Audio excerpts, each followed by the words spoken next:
Well, welcome everyone. We're just about ready to start. I'm going to cue the slides up so that we'll be able to start promptly at 7:15 as advertised. I had to move my office because we had a flood in our office a few weeks ago, and amazingly, I've been able to be reset up with all of my computer and capabilities here.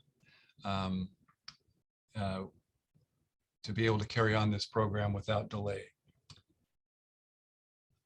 Okay, well, it's 7:15. I'm going to go ahead and start. Our first case is a gastric biopsy from a 40-year-old woman who's had some anemia and is having now some dyspepsia and so forth. So we can see here we've got several fragments, and right at low power, I think you can see probably where the abnormality is, because here's our gastric mucosa here, and then notice we've got some sort of coloration changes along the surface, a little bit slightly brown. And so even at this very low magnification, I'm keying in on that feature. We'll take a look here, a little higher magnification. We're obviously dealing with gastric body type mucosa. Got parietal cells and chief cells. We can see the vagaries of the stain here. And then as we look here along the surface, here is this brownish pigment. So as we look at this, we'll get a little closer view. You can see that this is kind of a granular appearance. It's not cells, it's not fecal debris, and it's really quite stuck to the surface, maybe even damaging the surface a little bit here. And so this is a process that can have a variety of colors. Sometimes it's this nice brown color, sometimes it's a little bit more purplish, maybe a little bit basophilic, if you will. But this is the characteristic appearance of what we call iron pill gastritis. And this occurs in patients who are, being treated with various iron sulfates or iron preparations to, cope with anemia, whether due to blood loss or, whatever situation.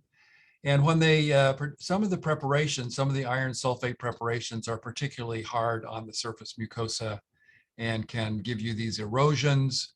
And if you catch the crystals and so forth here, you will see that this is characteristic of that. Now, if you wanted to take this a step further, you can do a Prussian blue histochemical stain, and that will confirm that you have iron in these granules, and that will light up a very bright blue against a pale pink background and be confirmatory of that diagnosis. Now, of course, you should always make sure you examine all the fragments to make sure that you haven't missed something else going on. So looking for Helicobacter or polyps or neoplasia, of course, is worth doing. But I think from our low power magnification, we could see that this was involving all three of the fragments. Okay, let's go on to case 2. We've got a lot of different cases we can look at today. This is a 62-year-old female who has watery diarrhea. And of course, anytime I get that history in an older woman, one of my first thoughts is microscopic colitis. As we look at this, there's multiple fragments here, and you can see there's, generally intact architecture. As we look at some of the other fragments, we can see that the glands and crypts are fairly parallel, they're not dispersed. But there seems to be something that's altered the surface. And maybe you can also see a degree of sort of collagenization here of this subsurface tissue. So my thoughts about microscopic colitis or collagenous colitis certainly start to come into play. And to verify that diagnosis, I like to make sure that there's some degree of surface damage to the surface epithelium. This is more denuded than often what we see, and certainly shows evidence of surface epithelial damage. We also see a little bit of sort of inflammatory reaction here in the lamina propria, and maybe a few extra lymphocytes or cells within the crypts as well. Now, as we checked the history on this patient, we learned that they hadn't told us everything, and that in fact that this patient was being treated with checkpoint inhibitors, immunotherapy, to modulate a response to a malignancy. I don't remember if it was renal cell carcinoma or a gynecologic tumor. But that history then changes my final interpretation on this case from being microscopic colitis to being most likely consistent with checkpoint inhibitor related colitis. And so these drugs are known to have gastrointestinal side effects, some more than others. And the morphology of that gastrointestinal change can be quite variable. But among the more common abnormalities that are detected is this type of microscopic colitis. Which, as you can see, really literally mimics collagenous or microscopic colitis quite well in this patient. And so making them aware of that association is important, because there are some checkpoint inhibitors that are more or less prone, and so sometimes they can change drugs and modulate, still get a good anti-neoplastic effect. The other thing to remember with checkpoint inhibitor-related colitis is that it can have variable appearances as well, and you can see other types of inflammatory changes, sometimes more reminiscent of even Crohn's or other types of colitis as well. So just a nice little insight. Maybe some of you are seeing this in some of your patients. It's still relatively infrequent in our practice. But I think we'll be seeing more of that as more testing is done, as the indications for these medications continues to expand. All right, well, we're going to go on to the next patient. This is a patient who's in the ICU. The patient is 70 years old, and he's developed some abdominal pain and diarrhea. So here are some colonic biopsies. You can see 6 or 7 fragments. And as we look at this, we can see there are a couple of areas where we've got some anomalies. One here, we can see maybe a little bit of inflammation here. This one looks relatively normal. This one looks relatively normal. And then this fragment, we've got an anomaly here, and then some more normal fragments. So this tells me that we have sort of a multifocal type of process going on. And we'll go and look at this here first. And one of the things we note here is what some people refer to as withering glands, glands that are somewhat shrinking, as you can see here. These glands are damaged. The cells are variable in size. They're not the normal columnar cells. So if you compare these glands to what's over here, these look like they have begun to shrink or wither, as is the term. We also see some inflammatory processes, a little bit of inflammation in the lamina propria, but not very much. So withering glands always raises the possibility of toxigenic bacterial infection or ischemia. Those are the two most commonly identified lesions. This area, I think, shows the other part of the spectrum, which is this sort of explosive surface necrosis with an exudate. So this is a very nice example of a sort of pseudomembrane formation, if you will, with these underlying damaged and slightly withered glands. So taken together, the withering glands and this pseudomembrane here, this is most consistent in a multifocal pattern with a toxigenic bacterial infection such as Clostridium or a toxigenic strain of some other bacteria. And those bacteria can be a variety of things. They can be, E. coli or other bacteria that have acquired the capability to secrete the toxin A or toxin B.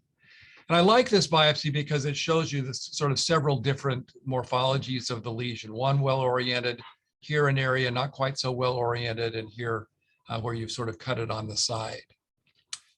So that's a frequent nosocomial infection in elderly patients, ICU patients. Can occasionally be community acquired, although usually in the setting where patients have been treated with antibiotics that then allow the Clostridia or other toxigenic bacteria to overgrow. Okay, we'll go on to another patient, just a little bit more mundane case. This is a patient who has a pelvic mass and now has a partial bowel obstruction.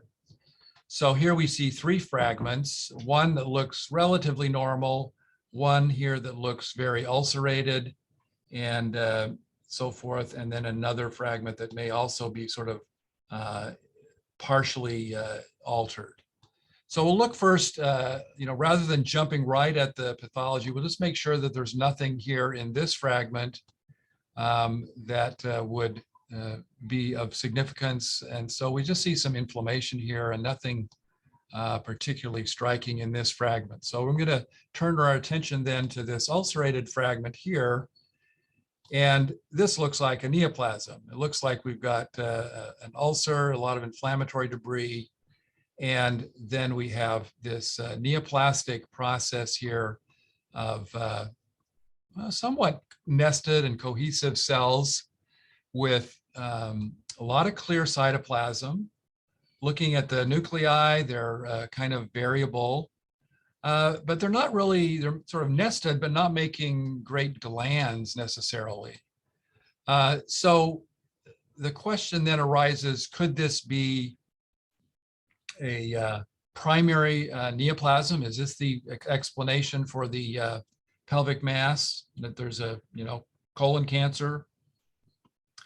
Well, this is not a very good morphology for usual colon cancers. This sort of clear cell appearance is not very frequently encountered. It's not the tall, dark, and dirty kind of glands that we typically associated with colonic type of carcinomas.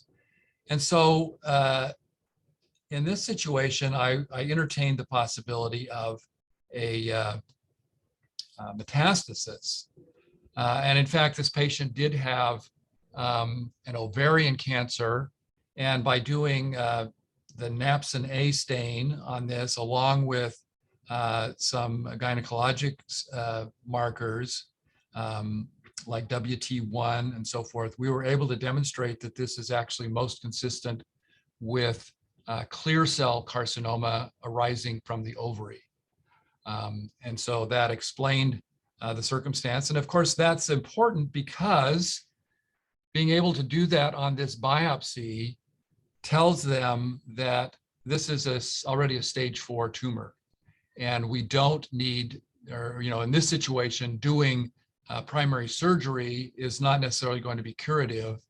And so we may need to look at palliation rather than curative intent by removing the primary tumor right away. Now that may come down the road later, but recognizing that and being able to make that diagnosis is very helpful to the patient and to the management subsequently. So yeah, going back to a question here from Kalyani, how do I sign out pseudomembranous colitis? I would sign it out as pseudomembranous colitis in that situation, and then put a note that this histologic pattern is most consistent with a toxigenic bacterial infection such as Clostridium, I occasionally will put the possibility that ischemic colitis, if the pseudomembranous change involves the whole sample, I will include ischemic colitis in the differential as well. And of course, sometimes ischemic colitis can be related to radiation colitis or something like that, but usually I don't get into that far down the differential. Now, your question also about, could this have been renal cell carcinoma, this clear cell carcinoma? Yes, that would be a possibility as well. And we do see that occasionally metastatic to the bowel, but usually not in the situation where there's just a primary pelvic mass. So if they know there's a pelvic mass, usually they've done a CT or something like that and detected that. Okay, we'll go on to the next case, and I'm really glad that my colleague, Dr. Yu, is on the line here, because you may be called in to help with this case, Dr. Yu. So this is a 1-year-old who has some weight loss and diarrhea, is not thriving. And so these are upper GI biopsies. And as we can see, 2 fragments. And because we're upper GI, I'm going, well, these villi don't look very good here. So there's definitely some blunting of the architecture. I can almost thought this might be, colon when we first looked at it. But we can see we've got some Brunner's glands type of glands here. And then we have a tinctoral change here where the cells are a little bit darker, not completely having goblet cells and so forth. So almost look a little bit dysplastic, like an adenoma. But in a 1-year-old, I'm not gonna make the diagnosis of an adenoma because that's not what we typically would think of. So looking here a little further, the other thing that I think is difficult about this biopsy is that it looks really pink. In a young child who's, should have a normal immune system and so forth, the small bowel is processing lots of antigens, and therefore it has lots of lymphocytes and plasma cells in the lamina propria. Whereas here, there's really, there's some eosinophils, but there's really hardly anything in terms of plasma cells or anything of that sort. So I don't deal with the pediatric GI biopsies too much in this situation, and I borrowed this case from a teaching set. But this is a patient with severe combined immunodeficiency. And that's why I point out here that we have virtually no T cells or other lymphocytic components in this lamina propria, and we have this blunting process here. So Dr. Yu, I don't know if you want to comment for us on GI manifestations of various immunodeficiencies that are manifested in the pediatric age group. You want to turn your mic on and make a comment?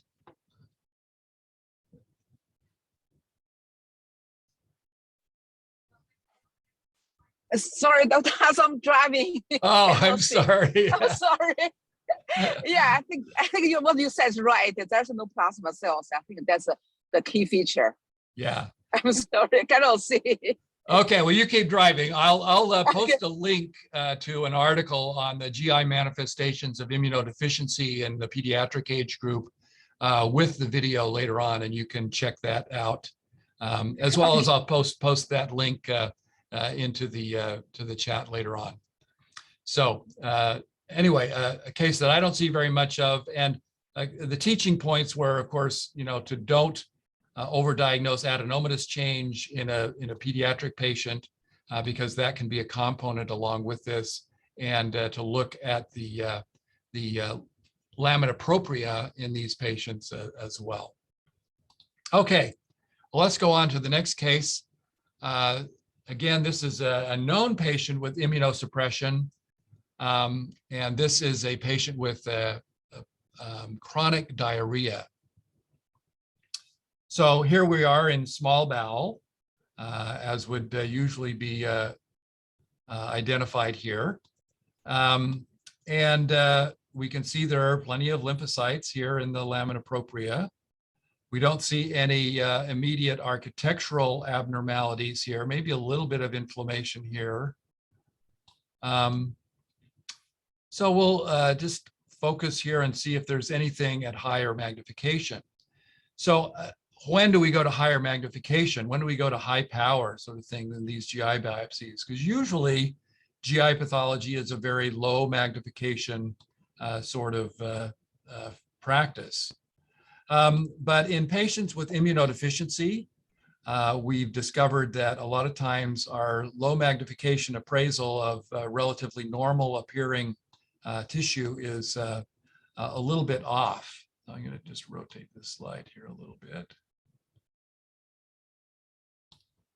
So in this particular patient, we might then be looking for occult infections. And that's when, going to high magnification is useful to look and see, do we have, viral inclusions or little foci of cryptitis related to virus. CMV is notoriously kind of occult and sometimes difficult to see. Cryptosporidia can be very small, blue balls along the brush border, but I don't see any of those in this situation. But what I do see here as we come in to look at some of these epithelial cells is I begin to see a few little extra blue markings in some of these cells here. And this is a fairly subtle finding, but is associated with microsporidia. Which was originally thought to be a a parasitic infection, but is actually a fungal organism. And it's seen in immunocompromised patients. It produces diarrhea because it's this intracytoplasmic fungal infection, essentially in the enterocyte cytoplasm. And if you're not aware of it or not looking for it, you don't have the history of immunocompromise, you might very easily miss this.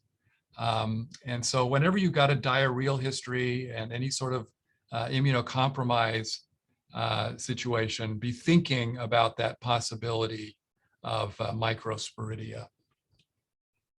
Now, special stains, you could use GMS or other special stains, although this is really quite distinctive, as I think, as well. All right, well, we're going to go on here to the next case. Time is flying. This is a 55-year-old man who has had went on a cruise and came home with diarrhea. So fortunately, he didn't die on the cruise from COVID, but we know that the cruise ships are sort of incubators for transmission of disease. This is something that doesn't necessarily get biopsied very often. But as we look at it, we see architecture is relatively preserved, but it looks kind of busy. There's a lot of sort of extra inflammatory changes, and our surface is not preserved well here. So as we come into higher magnification, we can see maybe there's a little bit of crypt damage here. And as we come into higher power, we can see that there's extra cells here in these crypts. These little pale halos are surrounding inflammatory cells. And as we look at these cells, if they'll come into focus here, they look more like neutrophils than like lymphocytes. And virtually all of the crypts have some of these cells. So this is a pancalitis, and it's an acute colitis.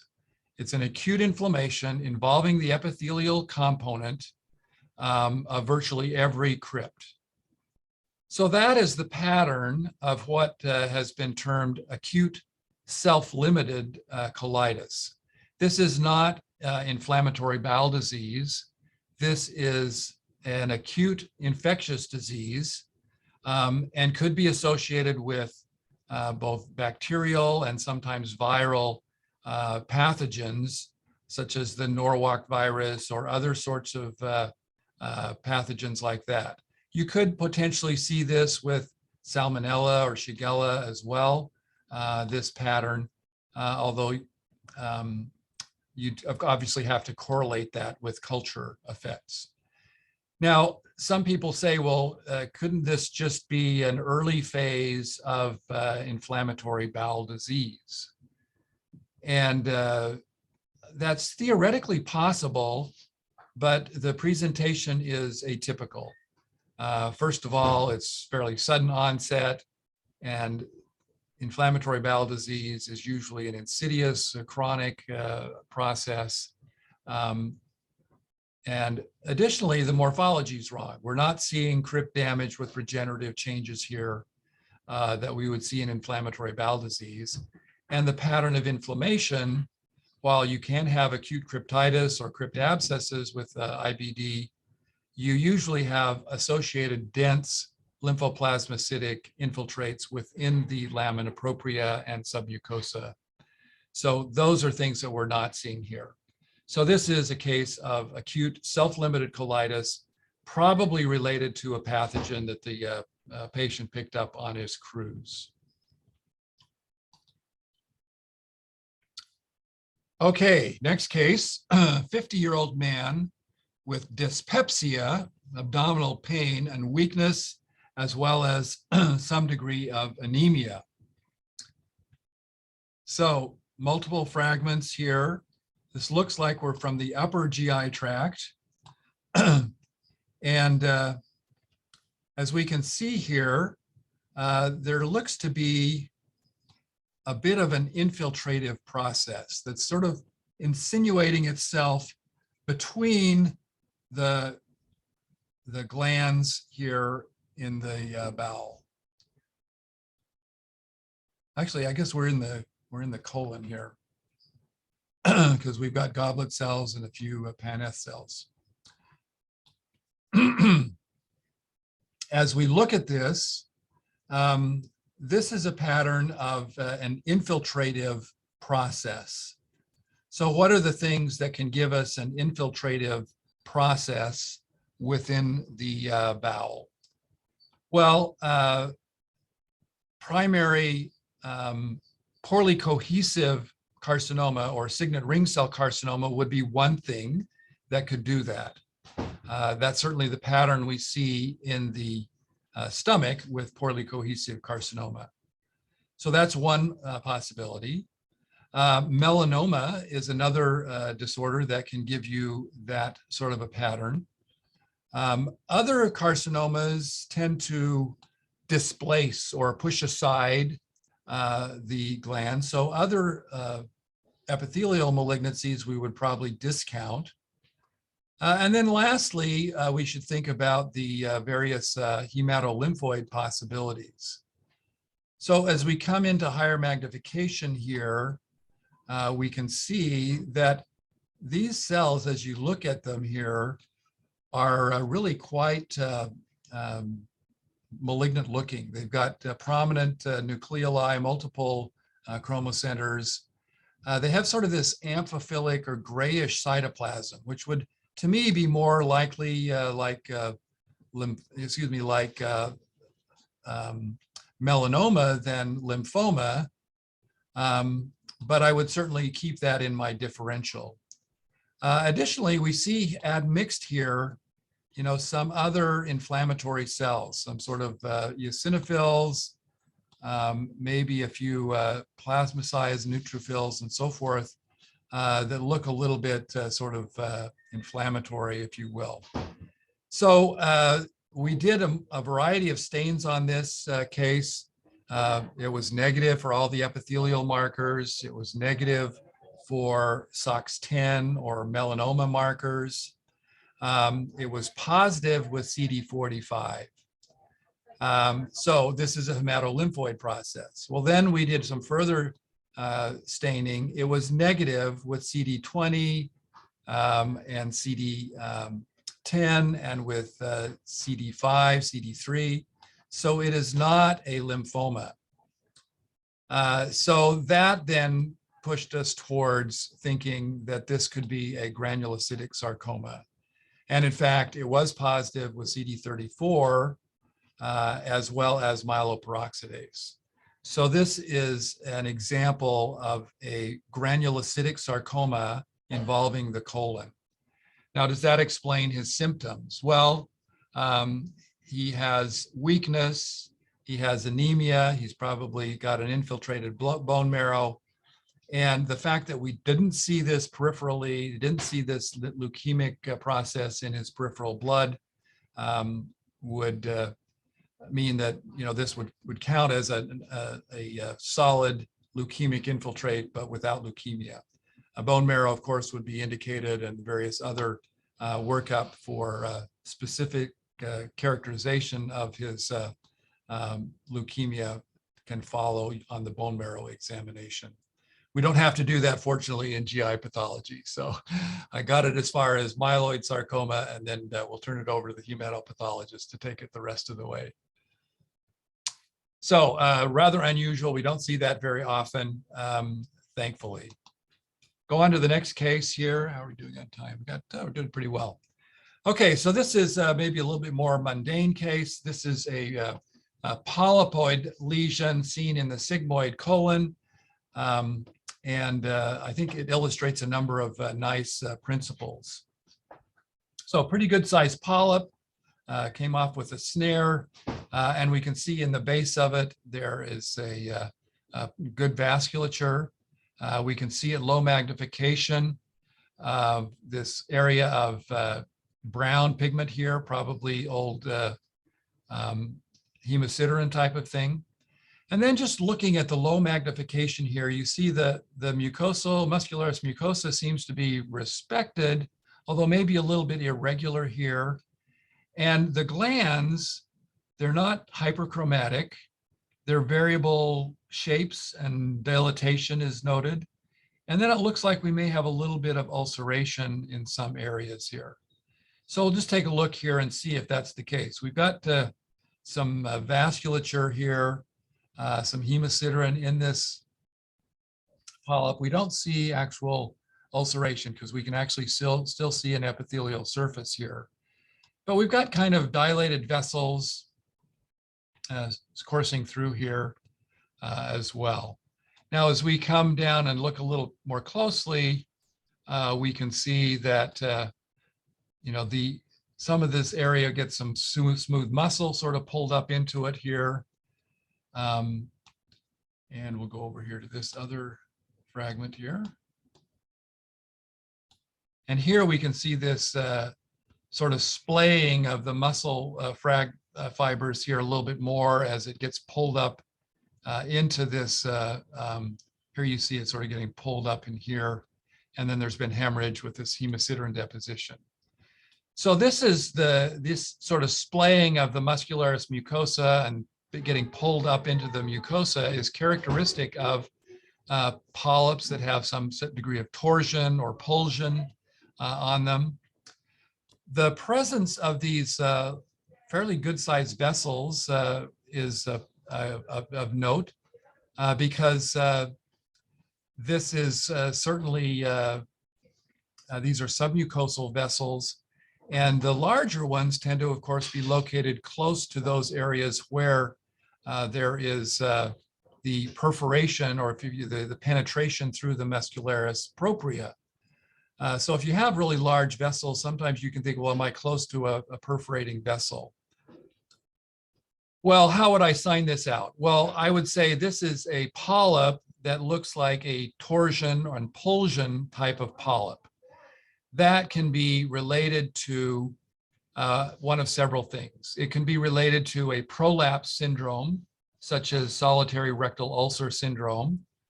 We're a little bit on the high side into the sigmoid colon for that to be the primary diagnosis, but it's possible. This could also be a diverticular polyp. So one that's then been everted and then back inverted into the lumen. And that process of going out and then being reduced back into the lumen creates this torsion and pulsion on the muscle that pulls the fibers up, causes epithelial damage to a degree with this regenerative change that we see in the variable appearance of the glands. Now, if this were ulcerated and you had granulation tissue and so forth, you might also call it an inflammatory regenerative polyp or something of that sort. But the association with the hemosiderin and the muscular splaying, I think, is more characteristic of what I call a torsion and pulsion type of polyp. Okay, let's go on to the next case. This is a 34-year-old HIV positive patient who has been noted to have some rectal discharge. And of course, we've learned a lot from the HIV population in terms of the sorts of things that can involve the bowel. That's one of the primary areas where opportunistic infections can occur. Looking at these two fragments, they look relatively normal architecturally. We have a couple of lymphoid aggregates here. And in fact, on this fragment, this aggregate here, we may even have a little germinal center. So this patient, while they may be immunocompromised, they're not totally immunodeficient in the sense that they're able to have a germinal center formation here in their bowel. Architecturally, again, we're not seeing anything particularly abnormal in terms of architecture. I don't see any focal lesions. So again, we'll come to higher magnification on this patient. And we've got plasma cells in the lamina propria here, few eosinophils. But as we come into higher magnification, I start to see something that looks, to my eye, just a little bit odd. And notice how here along this brush border, we've got a little bit of a blue line. You see that sort of a little blue blush along this frilly border here. Well, that's not normal. That is not supposed to be blue. It's supposed to be pink. The microvilli of the enterocytes are the same color as the rest of the cytoplasm, but these are not. And so actually what's going on here, and this is only a 20x scan, so I can't give you the 40x view of this, but you can see there's this little sort of frilly, slightly raised area along the edge here. This is the characteristic appearance of intestinal spiroketosis. In other words, you have the spirochetes lined up perpendicular to the border here, all along this brush border. So this is usually not symptomatic. It's usually an incidental finding. But in immunocompromised patients, this can be the cause of rectal discharge in some of these patients. Now, question here, do we do immunohistochemistry on this? I suppose you could do that. I have never found it necessary to do that because if I can go to 4DX, I can usually be convinced that this is compatible with this. Now, usually there's not any significant inflammatory infiltrate. Here we do see a little bit of, a few eosinophils or something here, which may be marginally involving the surface epithelial component. But when you see this, it's sort of bluish blush along this fuzzy border, I always think spiroketosis. Now, I will admit here that the first few cases of this I missed, and one of my colleagues showed it to me, and I looked and said, well, looks normal to me. And he says, oh no, this is spiroketosis. And then I learned how to make the diagnosis. So if you've never made this diagnosis, it's probably not life-threatening in that sense, but it is nice to be able to recognize it, especially if it's a patient who might have other causes to be immunocompromised and have symptoms and so forth. Okay, we'll go on here have time for a few more cases. The next case is a patient who has diarrhea. Oh, excuse me. I'm having trouble loading this slide. I had trouble earlier. So I'm just skip over this case and go to the next one. All right, this is a polyploid lesion in a 50-year-old who has a screening exam. And here is this polyp. Well, is it the lymphoid aggregate? No, it's actually something that's going on here in the lamina propria here, because as you can see, the architecture of the glands they're parallel. And while the endoscopist might have seen this lymphoid aggregate, more likely they were seeing a slightly raised sessile area here. So it's not an epithelial polyp. It's some sort of lesion in the lamina propria. As we look here, we see that there's a little bit of a spindle cell process here. You can see the very pale pink cells, and there's just, it's not the loose normal stroma of the GI tract. So this is a subtle diagnosis at times. Sometimes we just sign it off as normal mucosa. But in fact, if you come back with immunohistochemical stains for S100, you'll identify that these cells are all S100 positive.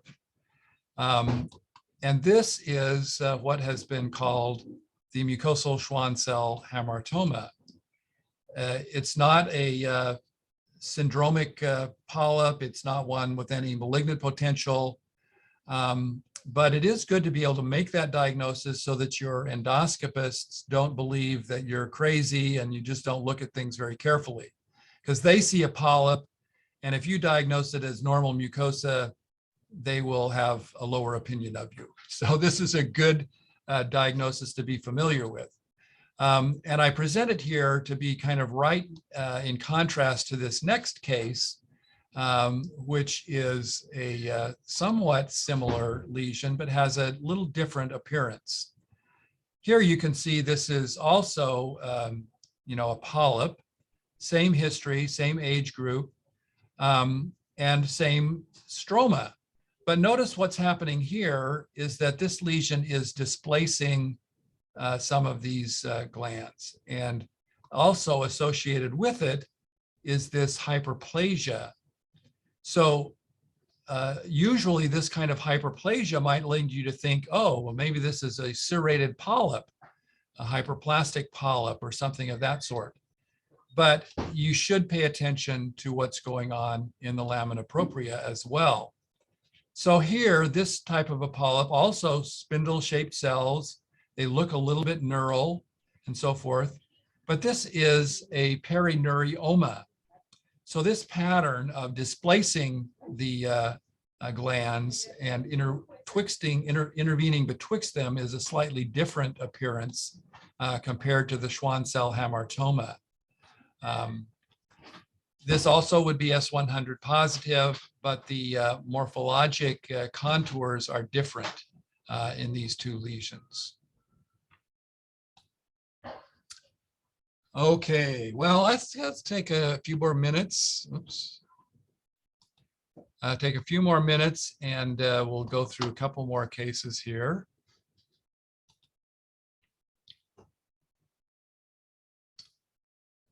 All right, this is a patient who has experienced some abdominal pain and has a change in their bowel habits. So what are we going to see here? Well, low magnification, the architecture looks pretty good.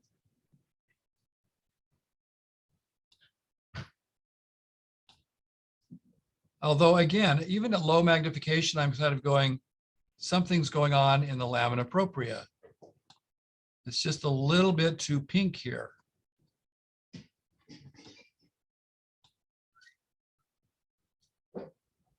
So as we come down here to low magnification, we see that there's something that looks a little bit like pink cells in here.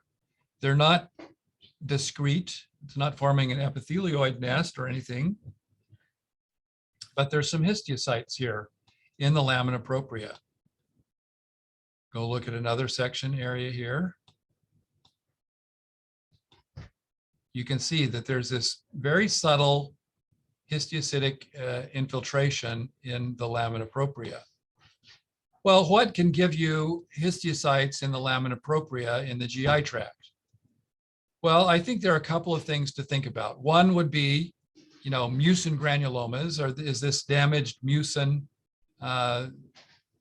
crypts and so forth with mucin extravasation, and the histiocytes have come to mop it up. Well, that's usually going to be histiocytes, and they may be slightly foamy. Other types of granulomatous reactions, everything from sarcoidosis to inflammatory bowel disease. We don't see changes suggesting inflammatory bowel disease here. So if it's not one of those, then you begin to wonder about various infectious processes. Whipple's disease, we know, can have histiocytes in the lamina propria, although usually that's small bowel. So that's an area to be concerned about. Various fungal disorders can give you sort of histiocytic granulomatous. This isn't really truly granulomatous because they're not really clustered together particularly, or at least very, very loosely, if at all. And then there are other occult infections like mycobacterial infections. So as we investigated further, we said, does this patient have HIV? And they said, oh, did we not tell you that? So yes, this patient does have HIV, and this is the inflammatory process that we would see with Mycobacterium avium intracellulare. Now, I show you this for a couple of reasons. One, because clinicians don't always tell you the full history. And two, if you don't stain these, you may sign them out as normal. So very often in our practice, they will say, please do the stains right up front, no matter what it looks like. And I'm fine with that if there's justification. But I'd much rather have the history and then be able to say, oh, well, this could be an immunocompromised patient who has mycobacteria, and I will then do the stains and identify it. So a mycobacterial stain performed on this sample, an acid-fast stain, will show literally thousands and thousands of mycobacteria within these cells. And it might be if you went to really high magnification, you might be able to even see them on H&E, but that would not be diagnostic in the same sense that an acid-fast stain would be. So the lesson there is mycobacteria can be very, very subtle on H&E. All right, let's do one more case and then we'll take questions. History here, anemia.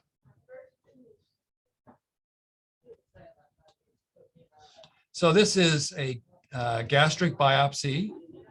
And here at low magnification, I can see that the architecture is quite altered. I'm not seeing the normal degree of parietal and chief cells. I'm seeing a lot of blue in the mucosa. Here's some parietal cells here, but they're sort of separated.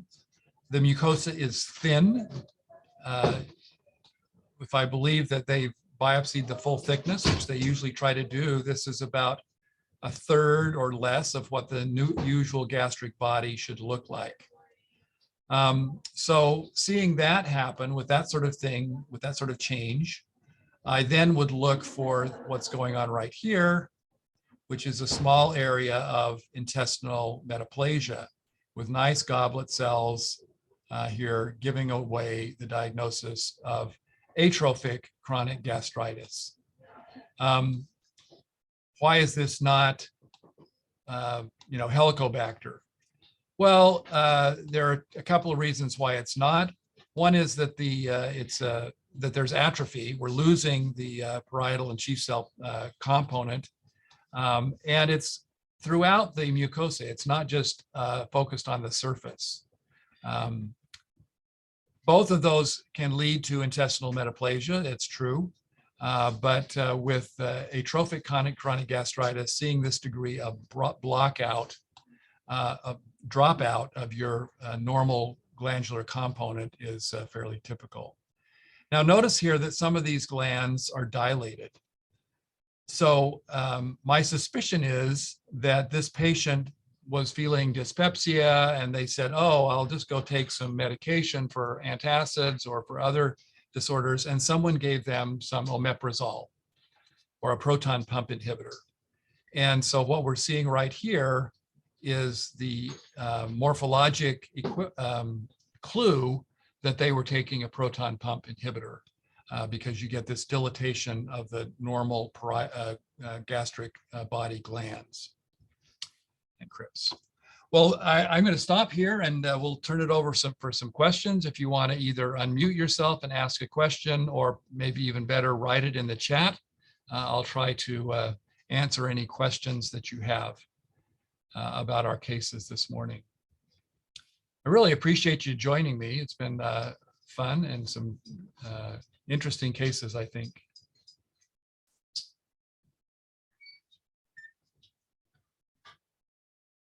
Oh, Fernando, buenos dias.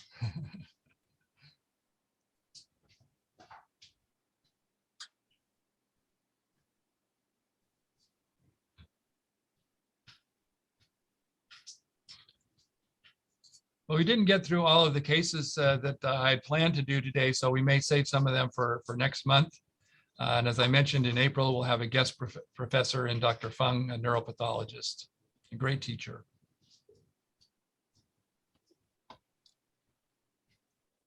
Hey, Dr. Hassel, those are great cases. Thanks, looks Sati. like a clinical pathological correlation is very important. Just a quick comment on that pediatric case. Of course, clinical information is very important, but sometimes they did not give us those like immunodeficiency, but we should pay attention to looking for those plasma cells and also looking for the surface intraepithelial lymphocytosis. Sometimes the celiac disease come into the differential, although the patient is very young, but sometimes you have like Down syndrome, have immunodeficiency, have similar change, but of course, Down syndrome may have plasma cells, but Down syndrome usually do not surface epithelial lymphocyte, lymphocytosis. So clinical pathological correlation is really, really important in GI biopsy things. Yeah, and this case didn't have any intraepithelial lymphocytes, which you would usually think of with sprue or something like that. We didn't have that here, so yeah. Yeah, great case, great case. Thank you. All right. Well, thanks everyone for joining us. And if you have comments afterwards, please feel free to reach out to me directly. We can answer your questions asynchronously as well if any arise. But until next time, thanks so much, and we'll see you next month.